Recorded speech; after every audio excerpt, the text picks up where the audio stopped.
CPR isn't something usually we routinely teach owners of animals, but in case of an emergency, it's a tool that, if done properly, may save your animal's life at home. And there's 3 things we like people to remember, the ABCs of CPR. A, being airway, B, breathing, and C, circulation.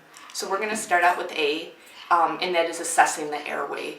If your animal should collapse or seems unconscious, you want to first make sure that they truly are unconscious. So you want to talk to them, you want to rub them, just make sure they're awake. If they truly are unconscious, you want to assess their airway. So you'd want to open their mouth, you want to pull out the tongue, and make sure there's no blood, there's a foreign body, there's vomit, anything that you can remove from their mouth. After you assess A, the airway, you want to move on to B, the breathing. Breathing should be initiated when the animal is laying on their right side. So you want to place the animal down, laying on their right side, and you want to then move around to their face. When you move around to their face, you want to make sure that you are gently cupping the hands down over the lips to make sure that while you're blowing in the nose, the air doesn't escape through the mouth. So you're just going to gently cup your hands down over the lips to hold those closed, and then move down over the mouth.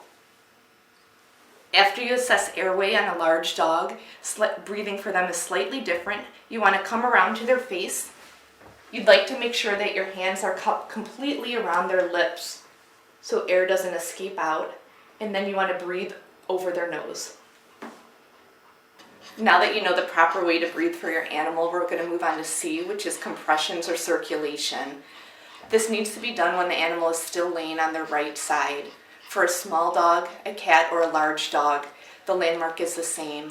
You want to take their left arm and pull it back to their chest. Where the elbow meets the chest, it's usually the 3rd to the 5th rib space. You then want to remove the arm and place your hand over that area and place your hand on the other side of the chest. This is how you would initiate compressions on a large dog. On a small dog or a cat, you can just basically cup your hand in that same spot over the chest and squeeze. This is going to be a quick demonstration from beginning to finish on CPR. You first want to rouse your dog.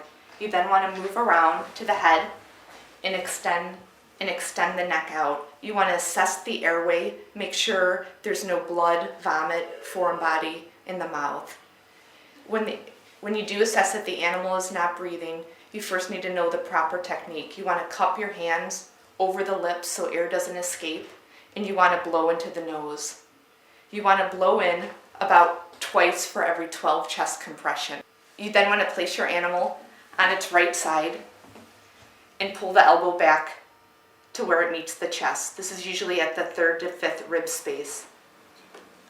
You want to place your hands, one on top and one below for a large dog, and you want to do compressions at about 80 to 100 beats per minute. A small dog is 100 to 125 beats per minute, and you do not need to do a double hand compression. You can just gently cup one hand and squeeze.